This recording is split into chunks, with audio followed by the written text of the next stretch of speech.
Hi, welcome back. In this video, I am making some resin coasters and I am doing the resin bloom technique.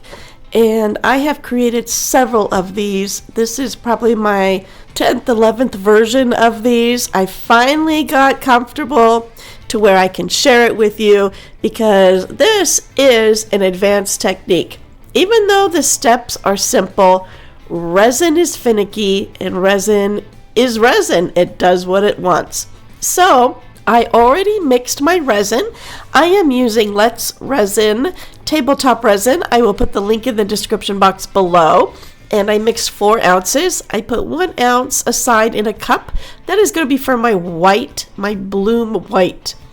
I put the remaining resin in these 2 molds. I did let it sit until it got about 84 degrees Fahrenheit. And then I split the resin in between these 2 coasters. I did mention that this is an advanced technique. I just wanted to mention something important for beginners who are new to this. Don't get discouraged if your resin projects don't turn out perfect. Seriously. Almost every resin artist has made sticky projects, over torch pieces, muddy colors, bubble disasters, all of it. That's just part of the learning process. Once I am done putting the resin into the molds, I am just going through, finding any hairs, dust, anything, just giving a quick once over, pulling them out. And then I will grab my paintbrush and I am going to go around the inside edges of these molds. I'm going to go slowly and I'm going to pull all any air bubbles out because I want to make sure no air bubbles got trapped, and it's really hard to see sometimes those micro bubbles. Resin art has a learning curve, but the more projects you create, the more comfortable you become with timing, color placement, heat, movement, mixing consistency, and all the things. One thing that helps us a lot is keeping notes. I still recommend this to people all of the time. Write down the resin brand you use, your color combinations, additives, room temperatures, cure times, because later on, when you create something you absolutely love, you'll actually be able to recreate it. Temperature also plays a huge role in resin art. If your room is too cold, the resin becomes thicker and bubbles are harder to remove. Warmer temperatures usually help resin flow more smoothly. And for bloom style designs like we're working on here, patience is huge. Sometimes the design looks one way when it is freshly poured and then shifts and develops over the next several minutes as the resin continues moving. And honestly, that is part of the magic. I also think coaster projects are one of the best beginner resin projects because they're smaller, easier to manage, and you can practice techniques without committing to a giant canvas or expensive mold, and you save cost with using resin. Plus, functional art is always fun because you actually get to use your creations afterwards. Now, I'm going to drop in the alcohol ink. I am using inexpensive colors that I got off Amazon. I'll put all the links to all the products I use in the description box below. I started out with 4 drops in each mold of the green, and then I put 4 drops of the pink on the inside, and then I went back and added more green to the outside in those open areas just to make sure that the green is on the outside because that is the leaves of my bloom. Now I am going to start mixing my white. At first I was just going to put a drop in and I was like, whoa, I got to make sure I'm not putting too much. So I put the drop on my stick and then I was like, wow, that's a really small drop. But then I added more of the stick and I'm like, wow, that's too much. You only want a little bit of the white, and this is a bloom paste I got from Julie Cuts, Pouring Your Heart Out. That link will be in there. And I didn't want to use alcohol ink or anything. I wanted to use her paste because her blooms have been turning out fantastic. So I'm trying to mimic what she's doing while still keeping my own style.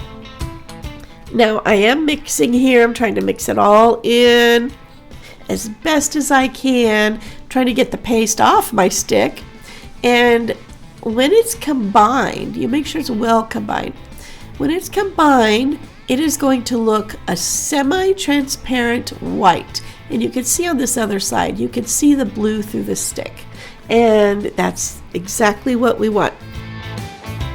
I'm adding a few more drops of pink into the middle because this alcohol ink, because it's not highly pigmented at all, it is dissipating pretty fast. So I'm adding some more of the pink just to get some more color in there. And then I will put my white into a cake piping bag. You can use a sandwich bag if you had, or another plastic bag. I am using these piping bags because I got 50 of them in a package and they were just so inexpensive at the time. So that's why I'm using these.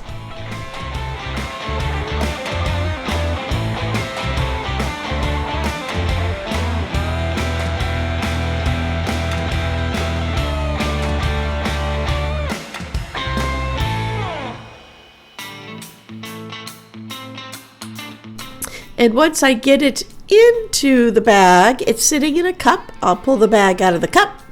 I'm just going to push any air bubbles out of it and then twist the bag. And then give the tip a cut with the scissors. And I want to make sure I'm trying to cut the smallest amount of the bag. I want a small hole for this resin to come through. And it is important to remember, make sure the bag is in your hand thoroughly. Don't let a tail come loose because then it'll drag it through your art. So now I'm adding some drops in the middle, just very small drops, and I'm trying to be as careful as I can. And then after these drops in the middle, I'm going to go through and outline the green leaves.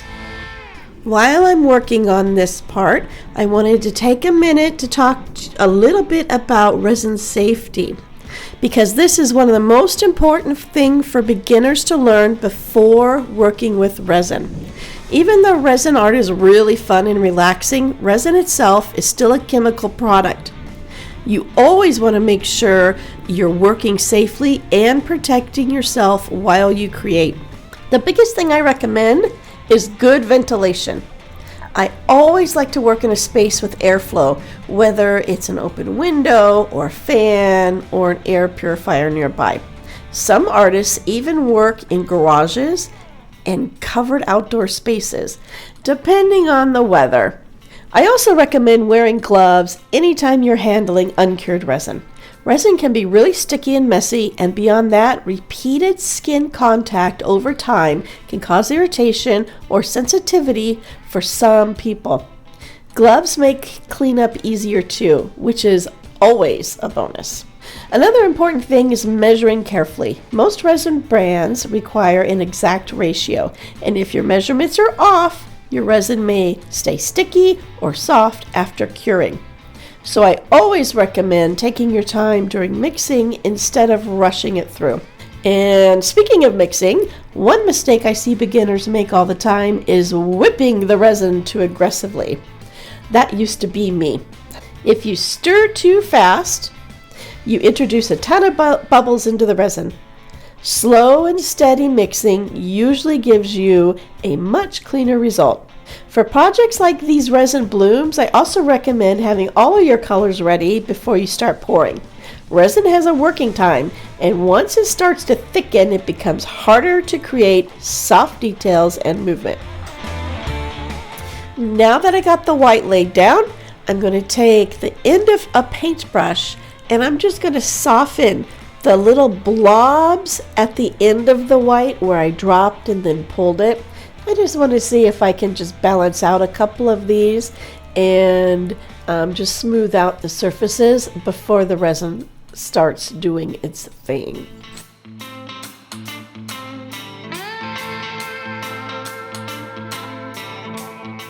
Okay, once I'm done, I did a final temperature check just to check it, and then I walked away.